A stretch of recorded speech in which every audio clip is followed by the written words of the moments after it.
So I'm going to speak to you about some of the soft tissue problems that we see around the midfoot area. So the midfoot is kind of this area in between the ankle and the forefoot, which is subject to a lot of load, and we see lots of different pathologies in this area.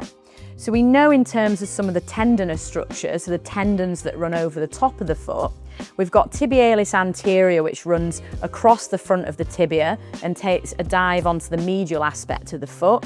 That inserts around the medial cuneiform and the first metatarsal. And so some patients will present with pain in the mid portion. They may also get problems on the insertional aspect. And with diagnostic ultrasound, point of care ultrasound, we can track that tendon really nicely into the foot and we can follow it round to that insertion point. So we can really see at what level the tendon is irritated and what might be the causal factor for that. Over the top of the foot, we've also got the extensor expanse. So the extensor digitorum longus and also the extensor hallucis longus. And we can see patients presenting with tendinopathy or tendinitis in this area. And they may get pain with compression of footwear and also when they're bringing the foot into plantar flexion. And that's when those structures tend to elongate.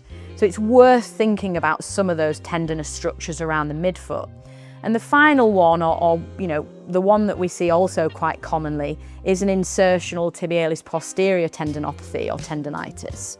So the tib post tendon courses down the medial aspect of the tibia and inserts onto that midfoot area. So it is a differential diagnosis for midfoot pain and when we're considering tendinous pathology. We also know that around that navicular bone, we also can get an accessory bone. And again, that can cause friction and irritation of that tib post insertion. So that's just a little bit about some of the tendons around the midfoot and to think about differential diagnosis when we're considering pain in this area and why patients are coming to see us with problems here.